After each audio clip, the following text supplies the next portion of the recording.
به سمت بدخشان رهسپار شده بودن. اون کس کارمند حربیان.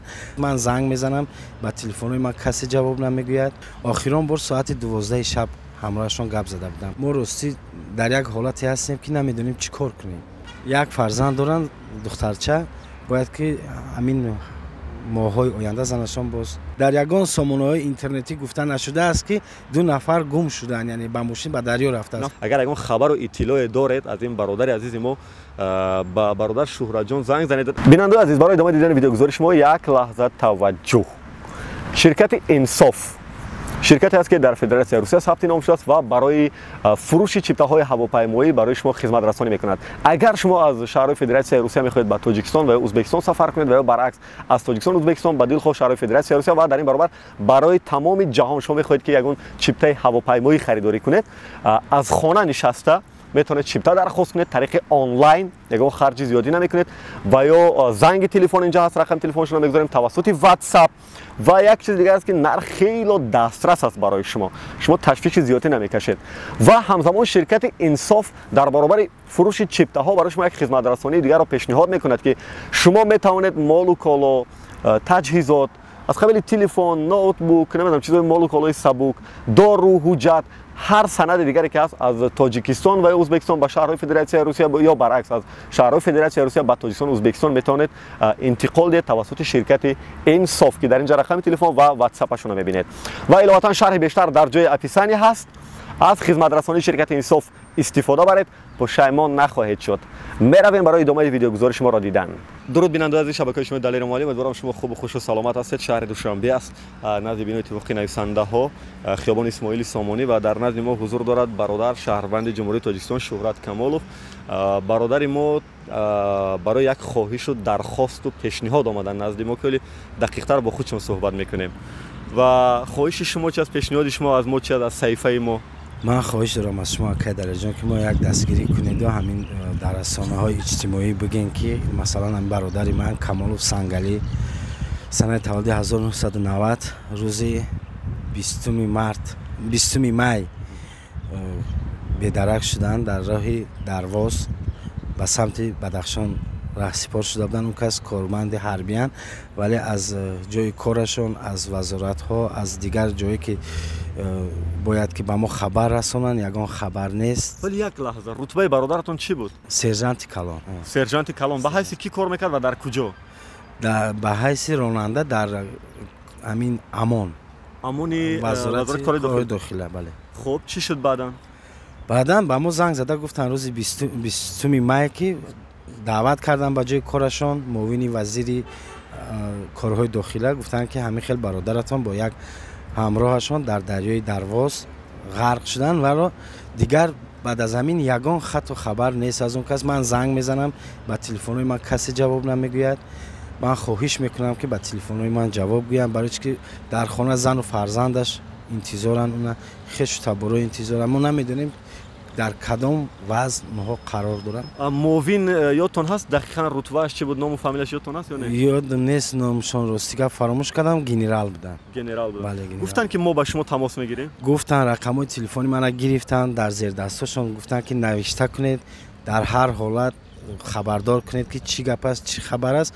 ولی یگان بار نشده است که با ما زنگ زنن، گپ زنن که مثلا ما پیدا کردیم یا پیدا نکردیم. حتی با تلفنمون درست شد جواب نمیگردونن. اخیران بار با برادرتون کدام سنه کدام ساعت شما تماس تلفنی داشتین؟ روزی همون 19 که شام 19 رهسپار شدم به همون ولایت بدخشان.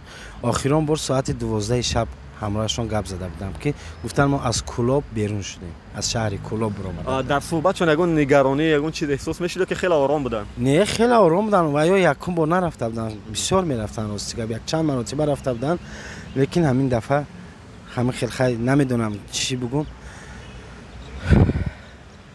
خلاص خبر نداریم از وضع همین برادر. زنگ تلفنیتون که جواب ندادن، بار حضوری رفتین وزارت کارهای داخلی خودتون بعد از اون دعوت یگان بار دیگه اختیاری رفتین بپرسین؟ نه راستی گپ نرفتم. زنگ زدم به همون رقم های باوری وزارت کارهای داخلی، اونا از اونجا به من هم گفتن که ما با شما زنگ میزنیم حتما میفهمونیم وضع، لیکن دیگر زنگ هم نزدن. راستی چند فرزند دارن؟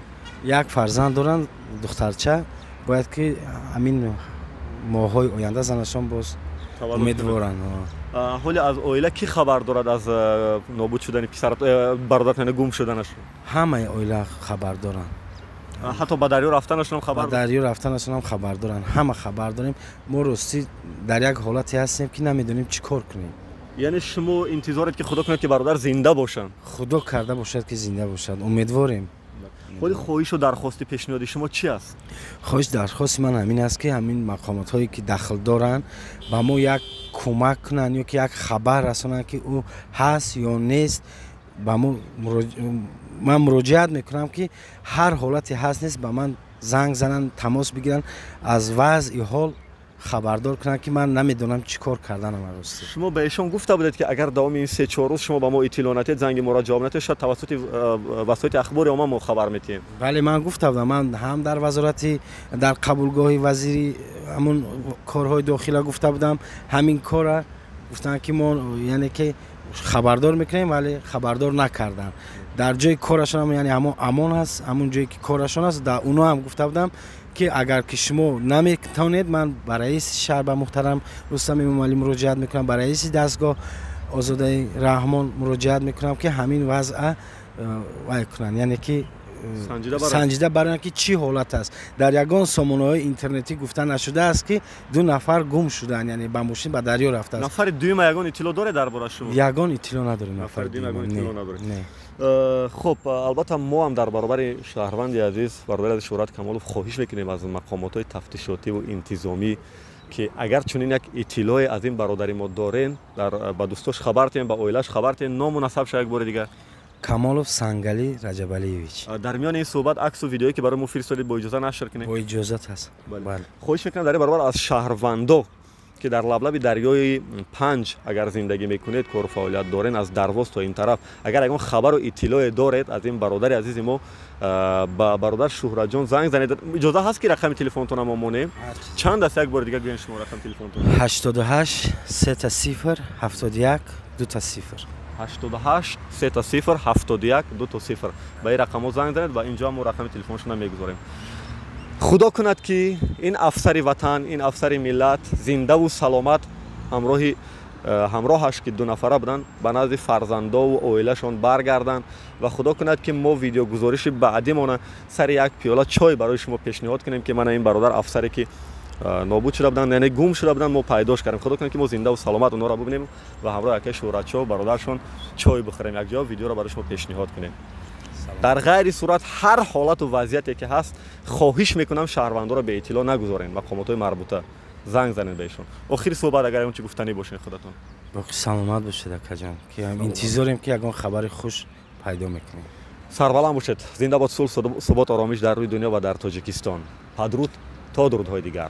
شرکت انصاف شرکتی است که در فدراسیون روسیه ثبت نام شده است و برای فروش چیپته‌های هواپیمایی برای شما خدمت رسانی می‌کند. اگر شما از شهرهای فدراسیون روسیه می‌خواهید به تاجیکستان و ازبکستان سفر کنید و یا برعکس از تاجیکستان ازبکستان به دلخواه شهرهای فدراسیون روسیه و در این برابر برای تمام جهان شما می‌خواهید که یگان چیپته هواپیمایی خریداری کنید، از خانه نشسته میتونید چیپته درخواست کنید طریق آنلاین، یگان خرج زیادی نمیکنید و یا زنگ تلفن اینجا هست، رقم تلفنشون رو میگذاریم، توسط واتساپ و یک چیز دیگه است که نرخ خیلی دسترس است برای شما تشویش زیادی نمیکشید و همزمان شرکت انصاف در برابر فروش چیپته ها برای شما یک خدمت رسانی دیگر را پیشنهاد میکند که شما میتوانید مال و کالا، تجهیزات از قبیل تلفن، نوتبوک، نمیدونم چیزای مال و کالای سبک، دارو، حجت، هر سند دیگری که هست از تاجیکستان و ازبکستان به شهرهای فدراسیون روسیه یا برعکس از شهرهای فدراسیون روسیه به تاجیکستان و ازبکستان میتونید انتقال دهید توسط شرکت انصاف که در اینجا رقم تلفن و واتساپشون رو میبینید و علاوه شرح بیشتر در جای اپیسانی هست. از خدمت رسانی شرکت انصاف استفاده برید، پشیمان نخواهید شد.